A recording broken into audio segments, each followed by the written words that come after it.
வணக்கம் ஃப்ரெண்ட்ஸ். ஐயனா துணை சீரியலில் இன்னும் எபிசோடில் என்ன நடக்குதுன்னு பார்க்கலாம் வாங்க. சோழனோட ஹாஸ்பிட்டல் ட்ராமா முடிஞ்சதும் எல்லாரும் வீட்டுக்கு திரும்புகிறாங்க. அவன் நல்லவன்மா, ஏதோ கொஞ்சம் இப்படி இருக்கான், நீ தான் அவனை திருத்தி கொண்டு வந்துருவேன்னு எனக்கு நம்பிக்கை இருக்கு அப்படின்னு நடேசன் சொல்ல நிலா நல்லா வெடுக்கு வெடுக்குன்னு கேட்டு விட்டுடுறாங்க. ரொம்ப நாளாக என் மனசில் இருந்ததை, ரொம்ப பேர் மனசில் இருந்ததை நிலா கேட்டு விட்டுடுறாங்க.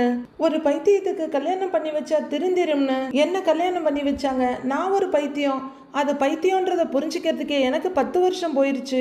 புரிஞ்சுக்கிட்டு வெளியே வர முயற்சி பண்ணப்போ எல்லாமே முடிஞ்சு போயிருந்தது.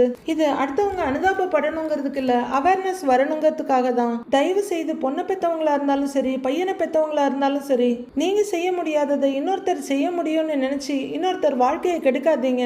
வீட்டுக்கு வந்த நிலா லூசி என்ன பண்ணதுன்னு பார்க்கலாம் வாங்க. நடேசன் வண்டியை நிறுத்திட்டு இறங்கி வர மீதி எல்லாரும் வர்றாங்க. நிலாவும் பைய தூக்கிக்கிட்டு வர்றாங்க. 4 தடிமாடுங்க வருது. யாரும் அவங்க கிட்ட இருந்து பேக கூட வாங்கிக்கல. எல்லாத்துக்கும் பெரிய தடிமாடு கட்டில்ல உட்கார்ந்து ஸ்மோக் பண்ணிட்டு இருக்கு. சேரன் வீட்டு திறந்து கதவை திறந்து விட்டுட்டு வாமான்னு சொல்ல அந்த அரலூசு நிலாவும் பேக தூக்கிட்டு அதோட ரூம்குள்ள போகுது.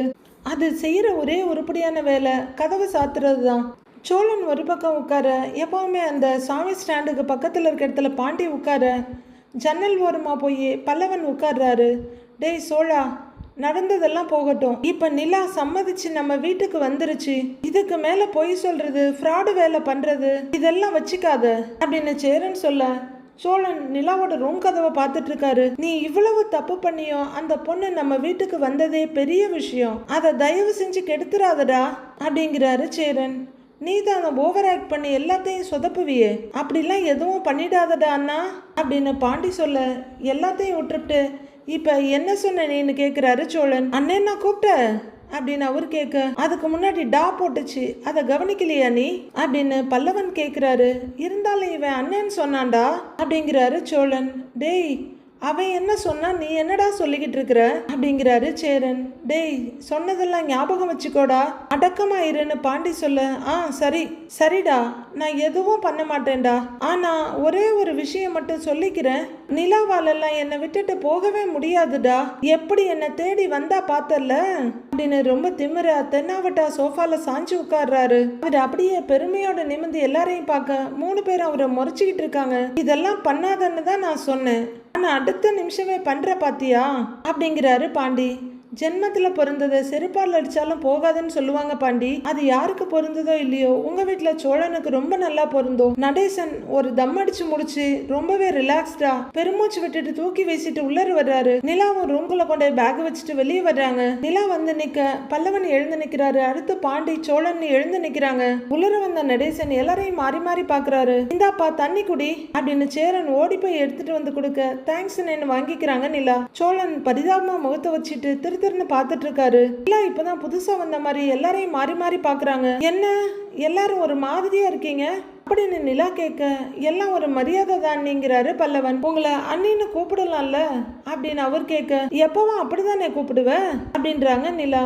எப்பவும் அப்படிதான் கூப்பிடுவேன், இனிமே அப்படி கூப்பிடலாமான்னு தெரியலையேன்றாரு பல்லவன். அட பாவி, என்ன பேச்சு பேசுறான் பாருன்னு சோழன் பல்லவனை முறைச்சிட்டு இருக்காரு. அதுக்காக திடீர்னு நீ எப்படி மாத்திக்க முடியும்? உங்க அண்ணனுக்கு நான் ஒய்ஃப் இல்லதான், ஆனா நீ தான் அண்ணின்னு கூப்பிட்டே பழகிட்டியே அப்படின்னு நிலா சொல்ல, அண்ணின்னு கூப்பிட அவங்க சம்மதம் சொன்னதுல பல்லவன் சந்தோஷமா இருக்காரு. உங்க அண்ணனுக்கு நான் ஒய்ஃப் இல்லைன்னு நிலா சொன்னதுல சோழன் சோர்ந்து போய் நிக்கிறாரு. நிலான்னு கூப்பிடுறதுக்கு பதிலா அண்ணின்னு கூப்பிட போற, அந்த அன்னிக்கு பின்னாடி சோழனோட ஒய்ஃப்ங்கிற அர்த்தம் இல்ல, நீ அப்படியே கூப்பிடுன்றாங்க நிலா. கேட்டுக்கடா நல்லா அப்படிங்கிற மாதிரி பாண்டி சோழனை பார்க்க சோழன் லைட்டா தலையை குனிஞ்சிட்டு நிக்கிறாரு. சரி நீங்கிறாரு பல்லவன். பல்லவன் ஏதோ சொல்ல வந்த ஐயோ வேண்டாமா அப்படின்னு வாயை மூடிக்கிறாரு. நிலா செம்ப கொடுத்துட்டு கொல்ல பக்கம் போறாங்க. ஐயோ நாம ஓடிடலான்னு அவரும் ஒரு பக்கம் போறாரு. டீச்சர் வந்த உடனே எழுந்து நின்ன மாதிரி எல்லாரும் நின்னுட்டு இப்ப உட்காரலான்னு போக ரூம்குள்ள போன நிலா மறுபடியும் வெளியே வந்து இந்தாங்கன்னு கைய நீட்டுறாங்க. சேரனும் பாண்டியும் திக்குன்னு பார்த்துட்டு இருக்க சோழன் ஒரு குழப்பமான பார்வையோட என்னதுன்னு கேக்குறாரு. அவரு கைய நீட்டிக்கிட்டு என்னதுன்னு கேட்டிருக்க நிலா அவர் கையுக்கு மேல கைய வச்சு கைய விரிக்க அவர் கையில தாலி சரடு வந்து விழுது. எல்லாரும் திகச்சு போய் பார்க்க, என் கழுத்துல போட்ட தாலி அப்படின்னு நிலா சொல்ல அவர் அதையே பார்த்துட்டு இருக்காரு. பரிதாபமா அண்ணனை பாண்டியன் மாறி மாறி பாக்குறாரு. நான் சில நேரம் போடுறது இல்ல, அப்புறம் கழட்டி வச்சுட்டேன், இனிமே இது உங்ககிட்டயே இருக்கட்டும் அப்படிங்கிற நிலா மறுபடியும் ரூம்குள்ள திரும்புறாங்க. பாவம் என்ன பண்ணுவாங்க, வீட்டுல விளையாடுறதுக்கும் வேற பொருள் இல்ல, இது ஒண்ணு வச்சுதான் அப்பப்ப விளையாட வேண்டி இருக்கு. சோழன் ரொம்ப ஃபீலிங்கோட கண்ணை மூடி கையையும் மூடுறாரு. எல்லாரும் அப்படியே திகைச்சு போய் நின்றுட்டு இருக்க சோழன் கொண்டு போய் அதை சாமி படத்து முன்னாடி வைக்கிறாரு. டேன்னு பாண்டி கூப்பிட திரும்பி பாக்குறாரு. அதையாண்டா அங்க வைக்கிற, உள்ள கொண்டு போய் வையே, அவர் எடுத்து அதை குடிச்சு முடிச்சிட போறாருடாங்கிறாரு பாண்டி. அதுவும் சரிதான் அப்படின்னு சோழன் அதை எடுத்துட்டு ரூம்குள்ள போறாரு. ஏதோ சபதம்லாம் எடுக்க போறாரோ என்னமோன்னு நம்ம பார்த்துட்டு இருக்க கையில வச்சுட்டு அப்படியே நிக்கிறாரு. நிலா தண்ணி குடிச்சிட்டு கொடுத்த செம்ப கையில வச்சிருந்த சேரன் அதை ஓரமா வச்சுட்டு தம்பிக்கு ஆறுதல் சொல்ல உள்ளர போறாரு என்னமோ தெரியல. உள்ளர வந்த சோழன் கையை திறந்து அந்த தாலிச்சைனை பார்த்துட்டு இருக்க பின்னாடியே வந்த சேரன் தோல்ல தட்டி டேய் சோழான்னு கூப்பிடுறாரு. அண்ணே அப்படின்னு அவரு பார்க்க நிலா தாலியை திருப்பி கொடுத்துருச்சேன்னு நீ வருத்தப்படாதடா அப்படிங்கிறாரு. அண்ணே அவ லீகலாவே டிவோர்ஸ் வாங்கிட்டா, இதுக்கு மேல அவ தாலிய வச்சிருந்தா என்ன கொடுத்தா என்ன, பரவாயில்ல விடுனேங்கிறாரு. அவ தாலிய கொடுத்துட்டா எல்லாம் முடிஞ்சிருச்சா என்ன, எனக்கு நம்பிக்கை இருக்குன்னு, கண்டிப்பா அவ என்ன புரிஞ்சுக்குவாங்கிறாரு சோழன். இவ்வளவு நடந்துருச்சு, நான் சொன்னது நடந்தது இல்லைன்னு பாத்துக்கலான்னு எனக்கு நம்பிக்கை இருக்குன்னு கான்பிடென்ட்டோட சொல்றாரு சோழன். மொத்தத்துல உருப்படியா எதுவும் செய்ய மாட்டேன், உருப்பிட மாட்டேன், இப்படி ஏதாவது தான் பண்ணுவியா, சரி பாத்துக்க அப்படின்னு தட்டி கொடுத்துட்டு போறாரு சேரன். அண்ணங்கிட்ட வீரவசனம்லாம் பேசிட்டு அப்படியே டொப்புன்னு கட்டில உட்கார்றாரு சோழன். மறுபடியும் தாலிச்சைனை பார்த்து கலங்கி போய் உட்கார்ந்துருக்காரு. பாண்டி வண்டி ஓட்டிட்டு இருக்க பின்னாடி உட்கார்ந்துருக்காரு சேரன். ரொம்ப தூரம் போய்கிட்டு இருக்காங்க. என்னென்ன அமைதியா வர்ற அப்படின்னு பாண்டி கேட்க ஒரு மாதிரி வருத்தமா இருக்குடா. சோழன் நிலாவை நினைச்சு எப்பதான் நம்ம வீடு பிரச்சனை இல்லாம இருக்கும்னே தெரியல, ஏதாவது ஒண்ணு மாத்தி மாத்தி வந்துகிட்டே இருக்குடா அப்படின்னு சேரன் சொல்ல புரியுதுன்னு. முன்னாடிலாம் நமக்கு பிரச்சனை வந்தா நம்ம வீட்டோட சாபம்னு நினைச்சு விட்டுடுவோம், எல்லாம் நல்லா போற மாதிரி போயிட்டு மறுபடியும் பிரச்சனை வந்தா அதுக்கு பழைய மாதிரியே இருந்திருக்கலான்னு கோபம் வருதுன்னு அப்படின்னு பாண்டி சொல்ல அமைதியா கேட்டுக்கிறாரு சேரன். கண்டிப்பா சோழனை டிவோர்ஸ்லாம் பண்ண மாட்டாங்கன்னு நம்பிக்கையா இருந்தேன்னு, ஆனா இப்படி பண்ணுவாங்கன்னு கொஞ்சம் கூட நினைக்கவே இல்லைன்னு அப்படிங்கிறாரு பாண்டி. அந்த பொண்ணையும் நாம தப்பு சொல்ல முடியாதுடா, இந்த சோழன் வேற அப்படி இருக்கிறான், என்ன பண்றது அப்படிங்கிறாரு சேரன். கரெக்டுன்னு, நேத்து கூட பாரு சம்பந்தமே இல்லாம ஆக்சிடென்ட்னு ஒரு டிராமா போட்டான் அப்படின்னு பாண்டி சொல்ல அவனால நிலா இல்லாம இருக்க முடியலடா, நிலாவை இருக்க வைக்கிறேன்னு சொல்லி ஏதேதோ தப்பு தப்பா பண்ணிட்டு இருக்கிறான் அப்படிங்கிறாரு சேரன். அண்ணே இனிமேல்லாம் அவங்க போறேன்னு சொன்னா நம்ம வற்புறுத்த முடியாதுன்னுங்கிறாரு பாண்டி. கரெக்டு தான்டா, அந்த பொண்ணும் நமக்காக எவ்வளவுதான் பொறுத்து போகுது, அந்த பொண்ணுக்குன்னு ஒரு வாழ்க்கை இல்லையா, அவன் தலையில என்ன எழுதியிருக்கோ அதுதான் நடக்கும், நாம என்ன பண்ண முடியும் அப்படின்னு ஒரு விரக்தியான முடிவுக்கு வந்துடுறாரு சேரன். பாண்டி ஒரு இடத்துல வண்டியை நிறுத்த நீ இங்கேயே இருடா, நான் போய் வாங்கிட்டு வந்துடுறேன்னு சேரன் இறங்குறாரு. இல்லைண்ணே நானும் வரேன் அப்படின்னு அவர் சொல்ல இல்லைடா நீ இங்கேயே இருடா, நான் 2 ஐட்டம் தான் வாங்கிட்டு வரணும், நீ நிழல்ல இங்கேயே இரு, நான் போயிட்டு வந்துடுறேன் அப்படின்னு சேரன் அங்கேருந்து போக அவர் வண்டியை ஸ்டாண்ட் போட்டு இறங்கி நிற்கிறாரு. வண்டியை நிறுத்திட்டு அங்கே இருக்க ஒரு சிமெண்ட் பெஞ்சில் போய் உட்கார்றாரு பாண்டி. அப்போ அவரை கிராஸ் பண்ணி ஒரு ஆட்டோ போகுது. தூரத்தில் வரும்போதே அந்த ஆட்டோ ஓட்டுறவரு பாண்டியை பார்த்துக்கிட்டே வர்றாரு. அது வேற யாரும் இல்லை, வானதியோட அப்பா தான். பாண்டிக்கு நேரா வந்ததும் அவரு ஆட்டோவை நிறுத்திட்டு இறங்கி வர்றாரு. பாண்டி அவரை பார்த்ததும் எழுந்து வண்டிகிட்ட வர்றாரு. வானதியோட அப்பாவும் ரோட கிராஸ் பண்ணி பாண்டி கிட்ட வர்றாரு. பாண்டி அவரை வாங்கன்னு சொல்ல தம்பி உனக்கு ஒரு விஷயம் தெரியலன்னு கேட்கிறாரு அவரு. என்ன சொல்றீங்க அப்படின்னு பாண்டி கேட்க வானதிக்கு கண்ணால பேசி இருக்கோம்பா அப்படின்னு அவர் சொல்ல பாண்டி பயங்கரமா அதிர்ந்து போறாரு. கல்யாணமா அப்படின்னு திகைச்சு போய் பாக்குறவரு கொஞ்சம் சுதாரிச்சுக்கிட்டு எப்ப கல்யாணம்னு கேக்குறாரு. ஏன் உனக்கு தெரியாதான்னு கேக்குறாரு அவங்க அப்பா. இல்ல தெரியாதுங்கிறாரு பாண்டி. உங்களுக்குள்ள ஏதோ பிரச்சனை, வேற பையனை பார்த்து கண்ணாலம் பண்ணி வைங்கன்னு வானதி என்கிட்ட வந்து சொன்னா, ஒன்னத்துக்கு 4 முறை அவகிட்ட கேட்டுதான் இந்த கண்ணாலத்துக்கு ரெடி பண்ணோம். ஜூன் மாசம் கண்ணாலம் வச்சுக்கலான்னு பேசி இருக்கோம். நான் வெளிப்படையாவே பேசுறேன், நீ என் பொண்ணை விரும்புறேன்னு சொன்ன, முதல்ல நாங்க எதிர்த்தாலும் அப்புறம் எங்க பொண்ணை உனக்கு கட்டி கொடுக்க சம்மதம் சொல்லி உங்களை பொண்ணு பார்க்க வர சொன்னோம், நீ தான் டைம் வேணும்னு சொன்ன, அதுக்கு சரின்னு சொல்லி நாங்களும் அமைதியா தான் இருந்தோம். உங்களுக்குள்ள என்ன நடந்துச்சுன்னு தெரியல, இப்ப வேற கண்ணாலம் பண்ணிக்க சம்மதம்னு சொல்லிட்டா அப்படின்னு அவர் சொல்ல பாண்டி திகைப்போட பார்த்துக்கிட்டே இருக்காரு. ஒரு வகையில அதுவும் நல்லதுதான், இப்ப சொந்தத்திலேயே ஒரு நல்ல பையனா பார்த்து கண்ணால ஃபிக்ஸ் பண்ணிட்டோம், இதுக்கு மேல கண்ணால வீட்டுக்கு வந்து பிரச்சனை பண்ணக்கூடாது, அது மாதிரி சண்டை அவமானத்துக்கெல்லாம் நாங்க தயாரா இல்ல, நீயும் சரி உன் குடும்பமும் சரி இனி வானதி விஷயத்துல தலையிடாம இருந்தா சரிதான். அவ சீக்கிரமே கண்ணாலமாகி இன்னொரு வீட்டுக்கு வாழ போற பொண்ணு, நடந்ததெல்லாம் மனசுல வச்சுக்கிட்டு அவ வாழ்க்கையை கெடுத்துற வேணாம் அப்படின்னு ஒரு பொறுப்புள்ள அப்பாவா பேசிட்டு இருக்காரு இருக்காரு வானதி அப்பா. பாண்டி தவிப்பா பாக்குறாரு. அவரு கண்ணீரை கண்ட்ரோல் பண்ண ரொம்பவே கஷ்டப்பட்டுட்டு இருக்க. நான் சொல்றது உனக்கு புரியும்னு நினைக்கிறேன் அப்படின்னு சொல்ல அவரும் புரியுதுன்னு தலையாட்டுறாரு. வானதி ஓகே சொல்லி தானே கல்யாண ஏற்பாடுலாம் பண்றீங்க அப்படின்னு பாண்டி கேட்க, ஆமாப்பா அதை தானே சொல்லிக்கிட்டு இருக்கேன் இப்போ அப்படின்னு சொல்லிட்டு அவரு கேள்வியா பாக்குறாரு பாண்டிய. என்னால எந்த தொல்லையும் இருக்காது, நீங்க கல்யாணத்தை நடத்துங்க அப்படின்னு பாண்டி சொல்ல, சரி போதுன்ற மாதிரி கிளம்புறாரு வானதியோட அப்பா. அவர் ரோட கிராஸ் பண்ணி போய் ஆட்டோவை எடுத்துட்டு கிளம்பிடுறாரு. பாண்டி என்ன பேசுறது என்ன யோசிக்கிறதுன்னு கூட தெரியாம அப்படியே நிக்கிறாரு. அவரோட மைண்டுக்குள்ள மறுபடியும் அவங்க அப்பா தான் வந்து பேசுறாரு. வானதிக்கு கர்நாலம் பேசியிருக்கோம்ப்பா, ஒன்னத்துக்கு 4 முறை அவகிட்ட கேட்டுட்டு தான் அந்த கர்நாலத்துக்கு ஏற்பாடு பண்ணியிருக்கோம் அப்படின்னு அவர் சொன்னதையே நினைச்சுக்கிட்டு அப்படியே செல்ல மாதிரி நிக்கிறாரு பாண்டி. அதுக்குள்ள சேரன் கடையில போய் பொருளை வாங்கிக்கிட்டு, பாண்டி வாங்கிட்டேன்டா போலாமான்னு கேக்குறாரு. போலான்னு அப்படின்னு பாண்டி மெதுவா வண்டிக்கிட்ட வர, என்னடா ஒரு மாதிரியா இருக்கன்னு கேக்குறாரு அவங்க அண்ணன். இல்லன்னு வெயில் இல்ல அதான் அப்படின்னு பாண்டி ரொம்பவே தளர்வா வண்டியை ஸ்டார்ட் பண்ண போறாரு. ஆமாண்டா அப்படின்னு அவங்க அண்ணனை ஏறி உட்கார வண்டி கிளம்புது. பாண்டி அவரோட சுயநினைவையை தொலைச்ச மாதிரி உட்கார்ந்துருக்காரு. அவர் மனசுக்குள்ள வானதி வந்து நிக்கிறாங்க. என் பொறுமைக்கும் ஒரு அளவு இருக்கு பாண்டி, இதுக்கு மேல நான் என்ன செஞ்சா நீ என்ன பாராட்டுவேன்னு எனக்கு சத்தியமா தெரியல, என்னால சத்தியமா முடியல பாண்டி, இதெல்லாம் எனக்கு பிடிக்கவே இல்லை, நான் இனிமே உன்னை தேடி வரவே மாட்டேன், நீயும் என்னை தேடி வராத அப்படின்னு வானதி கத்திட்டு போனதை நினைச்சுக்கிட்டே வண்டி ஓட்டுறாரு. கல்யாணம் பண்ணிக்கிட்டு மாலையும் கழுத்துமா இந்த ரோட்ல தான் நடந்து போவேன் அப்படின்னு வானதி சொன்னது அவர் மைண்டுக்குள்ள வருது. உன்னத்துக்கு 4 முறை அவகிட்ட கேட்டுட்டு தான் இந்த கண்ணாலத்துக்கு ஏற்பாடு பண்ணியிருக்கோம் அப்படின்னு அவங்க அப்பா சொன்ன வேர்டு அவரை ரொம்பவே டிஸ்டர்ப் பண்ணுது. ரொம்பவே அவுட் ஆஃப் ஃபோகஸ்ல தான் வண்டி ஓட்டுறாரு. எப்படியோ பத்திரமா வீட்டுக்கு வந்துட்டாரு. நடேசன் அவரோட வண்டியை தொடச்சிட்டு இருக்க பாண்டி அவரோட மொபைல் எடுக்கிறாரு. எடுத்து பார்த்துட்டு திருப்ப கீழே வைக்கிறது எடுத்து பார்க்கறதுன்னே பண்ணிட்டு இருக்காரு. கால் பண்ணலாமான்னு எடுத்தவர் அவங்க அப்பா சொன்னதை கேட்டுட்டு அப்படியே விரல எடுக்கிறாரு. உன்னத்துக்கு 4 முறை அவகிட்ட கேட்டுட்டு தான் இந்த கண்ணாலத்துக்கு ஏற்பாடு பண்ணோம்ப்பா அப்படின்ற வேர்ட்ஸ் அவர் காதுக்குள்ள பட்டு எதிரொலிக்குது. இவளுக்கு கல்யாணம் ஃபிக்ஸ் ஆயிருக்குன்றத சொல்றது தான் அன்பிளாக் பண்ணி கால் பண்ணியிருப்பா போல இருக்கு அப்படின்னு அவரு ரொம்பவே சங்கடத்தோட எங்கேயோ வெறிச்சிட்டு உட்கார்ந்துருக்க. வண்டியை தொடச்சு முடிச்சுட்டு ஏறி உட்கார்ற நடேசன் பாண்டியை பாக்குறாரு. டேய் வண்டியில ஏதாவது சத்தம் வருதான்னு கேக்குறாரு. என்னது அப்படின்னு பாண்டி குழம்பி போய் கேட்க, வண்டியில ஏதாவது சத்தம் வருதா அப்படின்னு நடேசன் கேட்க, வண்டியை ஆன் பண்ணி ரேஸ் பண்ணிக்கிட்டு இருக்கீங்க சத்தம் வராதான்னு பாண்டி கேக்குறாரு.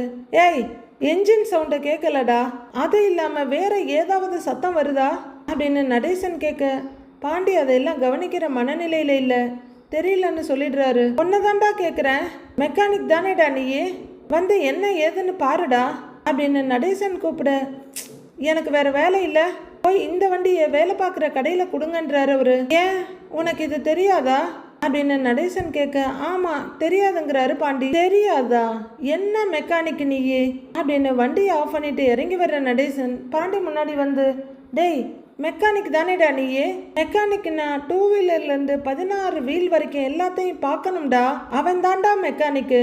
இப்போ என்ன எடுத்துக்க, நான் கார் ஓட்டுவேன், ஜீப் ஓட்டுவேன், பஸ் ஓட்டுவேன், லாரி ஓட்டுவேன், டிப்பர் லாரி ஓட்டுவேன், ஏன் 36 டயர் லாரியவே ஓட்டியிருக்கேன், நீ இருக்கியே அப்படின்னு அவரோட மனநிலை தெரியாம பேசிக்கிட்டே போறாரு நடேசன். பாண்டி டக்குன்னு ஃப்ளைட் ஓட்டுவீங்களான்னு கேக்குறாரு.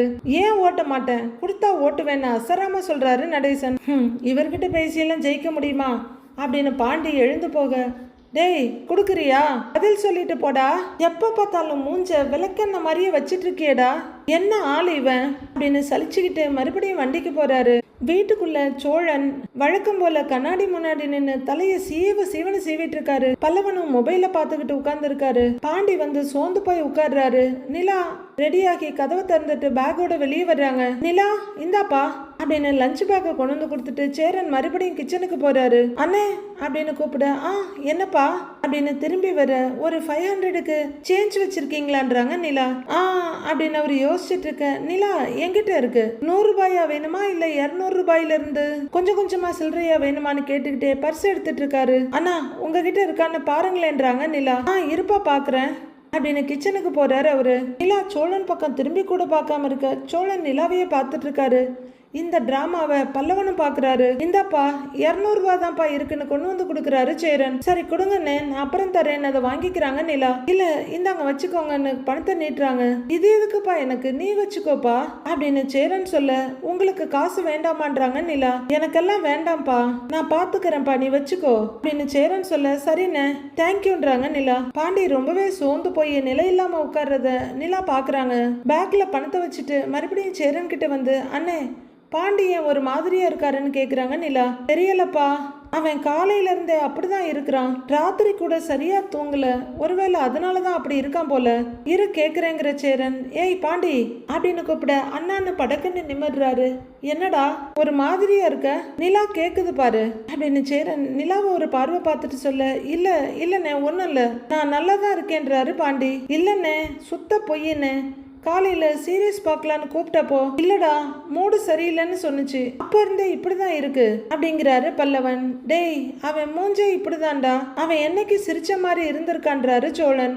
ஏண்டா அடங்க மாட்டியான்ற மாதிரி பாண்டி பார்க்க சட்டையை தூக்கி விட்டுட்டு எல்லாருமே சோழன் ஆயிட முடியுமா அப்படின்னு அவர் திரும்ப நிலா அவரை முறைக்க அவருக்கு அப்படியே அல்லு விட்டுக்கிட்டு இருக்கு. நிமித்துன நெஞ்சை இறக்கி விட்டுட்டு சட்டையும் இறக்கி விடுறாரு. உன்னை அடக்கிறதுக்கு நிலா தாண்டா கரெக்ட்ன்ற மாதிரி சோழன் பம்மிக்கிட்டு நிக்கிறத பார்த்து நிலாவை பாக்குறாரு சேரன். அடுத்து நிலாவை பாண்டி பக்கத்துல வந்து, என்னாச்சு பாண்டி, ஏதாச்சும் பிரச்சனையான்னு கேக்குறாங்க. பிரச்சனை எல்லாம் இல்லைங்க, ராத்திரி சரியா தூங்கல, அதான் ஒரு மாதிரி இருக்குன்றாரு அவரு, மத்தபடி ஒன்னும் இல்லைன்னு சொல்ல, சரி பாண்டி முடிஞ்சா வீட்டுல ரெஸ்ட் எடுத்துக்கோங்கன்றாங்க நிலா. சரிங்கன்னு தலையாட்டுறாரு அவரு. நிலா அவங்க ஹேண்ட்பேக்கையும் லஞ்ச் பேக்கையும் எடுத்துக்கிட்டு, அண்ணே நான் ஆபீஸ் கிளம்புறேன் அப்படின்னு சொல்ல, சரிப்பாங்கிறாரு அவரு. உடனே அடங்காத சோழன், ஒரு 2 நிமிஷம் இருங்க, நான் போய் காரை தொடச்சிட்டு வந்துடுறேங்கிறாரு. நிலா முறைச்சுக்கிட்டே நிக்க அவரு ஒரு விசில் அடிச்சுட்டு உல்லாசமா கார் கிட்ட ஓடி வர்றாரு. கார் டிக்கியை திறந்து துணியை எடுத்து வண்டியை தொடச்சிட்டு இருக்க இந்த பக்கம் நடேசன் அவரோட வண்டியை நோண்டிட்டு இருக்காரு. பல்லவா போலாமான்றாங்க நிலா. நான் வரட்டுமா நின்னு பல்லவன் கேட்க, நீ ஃப்ரீ தானேடாங்கிறாங்க நிலா. ஃப்ரீ தானே அப்படின்னு பல்லவன் சொல்ல, என்ன டிராப் பண்ணிட்டு நீ வந்துடுன்றாங்க நிலா. சரிங்க நீ வாங்க அப்படின்னு பல்லவன் வண்டி சாவி எடுக்க, வரேன்னு அப்படின்ற நிலா பாண்டியை பார்த்து வரேன்னு சொல்லிட்டு கிளம்புறாங்க. வெளியே வர 2 பேரும் செருப்பு போட்டுட்டு நடக்க ஆரம்பிக்கிறாங்க. பல்லவன் வந்து வண்டி எடுக்க அதை பாக்குற சோழன் ஓடி வந்து, நிலா வண்டியில ஏறு நிலா, வண்டி ரெடி, வா வந்து ஏறு, ஏசி எல்லாம் போட்டு வச்சுட்டேன் அப்படின்னு சொல்ல, இதெல்லாம் எத்தனை தடவை சொன்னாலும் திருந்தாத ஜென்மம், இதுக்கெல்லாம் காது கேட்குமா கேட்காதோ தெரியல, சி அப்படின்னு ஒரு பார்வை பார்த்துட்டு நிலா பல்லவனோட 2 வீலர்ல ஏறுறாங்க. பல்லவன் வண்டியை ஸ்டார்ட் பண்ணி போய்கிட்டு இருக்க நடேசனை திரும்பி பாக்குறாரு. சோழனும் ஈன்னு பார்த்துட்டு இருக்காரு. வண்டி போயிட்டு இருக்க நிலா திரும்பி பார்ப்பாங்களான்னு பார்த்துக்கிட்டே நிக்கிறாரு. அவங்க திரும்பி கூட பார்க்காம போய்கிட்டு இருக்க, கிராதகி என் பிஞ்சு நெஞ்சை இப்படி காயப்படுத்திட்டு போறத பாரு அப்படின்னு புலம்பிட்டு இருக்காரு. டேய் அப்படி ஒண்ணு இருக்கா என்ன உனக்குங்கிறாரு நடேசன். என்னது அப்படின்னு சோழன் கேட்க, இல்ல வருத்தப்படுறதுக்கு மனசுன்னு ஒண்ணு வேணும், அது இருக்கா அப்படின்னு நடேசன் கேட்க, இப்போ உங்ககிட்ட கேட்டாங்களா அப்படின்னு ஃபீல் பண்ணிட்டு நிக்கிறாரு சோழன். அப்படியே அவரோட வண்டியை பார்த்துட்டு, ஆமா இது என்ன வீட்டு வாசல்ல கொண்டு வந்து வண்டியை நிப்பாட்டி இருக்கீங்க, என் வண்டியை தூக்கி உங்க வண்டி மேல நிப்பாட்டுறதா, நீங்க நிறுத்தி இருக்கிறது என்னோட இடம், ஒழுங்கு மரியாதையா பின்னாடி கொண்டு போய் நிறுத்துங்க போங்க அப்படின்றாரு சோழன். ஏய் இந்த வீடு இருக்கிற இடம், இந்தா நீ நிக்கிற இடம், உன் வண்டி நிக்கிற இடம் எல்லாம் என்னோட இது, ஆளை பாரு, ஏதோ போனா போகுதுன்னு உன்னோட இத்து போன வண்டியை இங்க நிறுத்துறதுக்கு நான் இடம் கொடுத்தா ஓவரா பேசுற, இங்க பாருடா வண்டியை புடுங்கிறதுக்குள்ள ஓடி போயிடாமா அப்படின்னு நடேசன் காட்சி எடுத்துட. சோழன் ஒன்னும் பேச முடியாம பின்பக்கம் இருந்த மாதிரி குத்துற மாதிரி ஒரு கையை பிடிச்சிட்டு வேற வழி இல்லாம அமைதியா போறாரு. டிரைவிங் சீட்டுக்கு வந்தவர் வண்டி எடுத்துட்டு பொழப்ப பார்க்க போவாருன்னு பார்த்தா ரிமோட் எடுத்து காரை லாக் பண்ணிட்டு வீட்டுக்குள்ள போறாரு. பாண்டி எல்லாத்தையும் தூக்கி போட்டுட்டு ஒர்க் ஷாப்புக்கு வந்துடுறாரு. வந்து சட்டையை கழட்டிட்டு இருக்க, அண்ணே நேற்று சர்வீஸ் கொடுத்திருந்த பாண்டியோட வண்டியில இருந்து ஏதோ சத்தம் வருதான் சொல்லிட்டு போயிருக்காருண்ணே அப்படின்னு சொல்ல, பாண்டி பேசாம சட்டையை கழட்டிட்டு இருக்காரு. அவரு ரெகுலர் பனியன் எடுத்து போட, அண்ணே என்னாச்சு டல்லா இருக்கன்னு கேக்குறாரு கண்ணன் ப்ரோ. ஒன்னும் இல்லடா அப்படின்னு அவர் வண்டி கிட்ட வர, முருகன் திரும்ப வண்டியை கொண்டு வந்து விட்டுட்டு போயிருக்காருன்னு அப்படிங்கிறாரு கண்ணன் ப்ரோ. ஏன் நேத்து தானே சரி பண்ணணும் அப்படின்னு பாண்டி சொல்ல, வண்டியில ஏதோ சத்தம் வருதானே அப்படின்றாரு கண்ணன் ப்ரோ. சரி பாக்கலாம்டா, அந்த சீட்டு எடு அப்படின்னு பாண்டி கேட்க அவரு சீட்டை எடுத்துட்டு வந்து கொடுக்குறாரு. அத நிக்கிற வண்டி மேல பிக்ஸ் பண்ண போறாரு அவரு. அண்ணே வேலை பார்க்கணும்னே, அதுக்குள்ள சீட்டை மாட்டிட்டீங்க அப்படின்னு கண்ணன் ப்ரோ சொல்ல, அச்சச்சோன்னு நெத்தியை தேய்ச்சிக்கிறாரு பாண்டி. என்னாச்சுன்னு உங்களுக்கு ஒரு மாதிரியா இருக்கீங்க அப்படின்னு கண்ணன் ப்ரோ கேட்க அவருக்கு ஒரு மாதிரி படபடப்பா இருக்கு. நான் உட்காந்துக்கிறேன்டா அப்படின்னு சேர்ல உட்காந்துடுறாரு பாண்டி. கண்ணன் ப்ரோக்கே ஒரு மாதிரி சங்கடமா போயிடுது. உடம்பு ஏதாவது சரியில்லையான்னு அப்படின்னு கேட்க, அதெல்லாம் ஒன்றும் இல்லடா அப்படின்னு விரக்தியா வெளியே பாக்குறாரு அவரு. பானுதி நேத்து கடைக்கு வந்துச்சுன்னு அப்படின்னு சொல்ல டக்குன்னு உயிர் வந்த மாதிரி எப்படான்னு கேக்குறாரு பாண்டி. மதியம் இருக்கும், ஆனா எதுக்கு வந்துச்சுன்னுலாம் தெரியல. நீ இருக்கியான்னு கேட்டுச்சு, நான் ஒன்னு சொன்னேன் அப்படின்னு கண்ணன் ப்ரோ தயங்க. என்ன சொன்னேன்னு கேக்குறாரு அவரு. திட்ட மாட்டேன்னா சொல்லு, நான் சொல்றேங்கிறாரு அவரு. திட்ட மாட்டேன்டா சொல்லுடா அப்படின்னு கேக்குறாரு அவரு. நீங்கெல்லாம் டூருக்கு போயிருக்கீங்கன்னு சொன்னேன் அப்படின்னு கண்ணன் ப்ரோ சொல்ல, டூரா அப்படின்னு பாக்குறாரு பாண்டி. ஆமா, அது பண்றத நானும் பார்த்துக்கிட்டு தான் இருக்கேன். எனக்கே எவ்வளவு கடுப்பா இருந்துச்சு தெரியுமா? அப்பப்போ வர வேண்டியது, வந்து சண்டை போட வேண்டியது, உன் நிம்மதியை கெடுக்க வேண்டியது, இதே வேலையா போச்சு. அதான் நீங்கெல்லாம் குடும்பமா டூர் போயிருக்கீங்கன்னு சொல்லிட்டேன் அப்படிங்கிறாரு கண்ணன் ப்ரோ. அவ எதுக்கு வந்திருக்க போறா? அவளுக்கு கல்யாணம்னு சொல்லிட்டு போக வந்திருப்பா அப்படின்னு பாண்டி சொல்ல, கல்யாணமா அப்படின்னு அதிர்றாரு கண்ணன் ப்ரோ. அண்ணே, அது சும்மா உன்னை பயமுறுத்துறதுக்காக சொல்லிட்டு போகுதுன்னு, அது கல்யாணம்லாம் பண்ணாது, உன்னை விட்டு அதால இருக்க முடியாதுன்னு அப்படின்னு கண்ணன் ப்ரோ சொல்ல, எங்கேயோ பார்த்துட்டு இருக்க பாண்டி, இல்லடா அவளுக்கு கல்யாணம் தாங்கிறாரு. அவ அப்பாவை வழியில பார்த்தேன், அவர் தான் அவளுக்கு கல்யாணம்னு சொன்னாருங்கிறாரு பாண்டி. அண்ணே, நிஜமாவா சொல்றீங்க அப்படின்னு கண்ணன் ப்ரோ கேட்க, ஆமாண்டா அப்படிங்கிற பாண்டி. ஒன்னத்துக்கு 4 முறை அவகிட்ட கேட்டுதான் இந்த கண்ணாலத்துக்கு ஏற்பாடு பண்ணணும் அப்படின்னு அவங்க அப்பா சொன்னதை சொல்றாரு. அண்ணே அப்படின்னு கண்ணன் ப்ரோ அதிர்ச்சியோட கூப்பிடு. ஆமாண்டா, அவர் சொன்னப்ப எனக்கும் ஒரு மாதிரியா தான் இருந்துச்சு, என்ன பண்ண முடியும் அப்படிங்கிறாரு பாண்டி. விடுனே, இதுக்கு மேல செய்யறதுக்கு ஒன்றும் இல்லை. உன் சைட்ல நீ கரெக்டா தான் இருக்கிற, அவ தான் கொஞ்சம் கூட புரிஞ்சிக்க மாட்டேங்கிறானா. நீங்க என்ன பண்ணுவீங்க? கல்யாணம் பண்ணிட்டு போனா போறானே, அவளுக்குன்னு ஒரு மாப்பிள்ளை கிடைக்கும் போது உங்களுக்கு ஒரு பொண்ணு கிடைக்காதா அப்படின்னு கண்ணன் ப்ரோ சொல்ல ஒரு வெறுமையான பார்வை பார்க்குறாரு பாண்டி. காதலுக்காக ஒரு மனுஷன் எவ்வளவு தானே பொறுத்து போறது. விடுங்கண்ணே, நீங்க வேலையை பாருங்கண்ணே அப்படின்னு பாண்டிக்கு ஆறுதல் சொல்லிட்டு வேலையை பார்க்க போறாரு கண்ணன் ப்ரோ. பாண்டி அப்படியே யோசனையும் சோர்வுமா அசந்து போய் உட்கார்ந்துருக்காரு. அடுத்து என்ன நடக்க போகுதுன்னு வர எபிசோட்ல பார்க்கலாம் ஃப்ரெண்ட்ஸ்.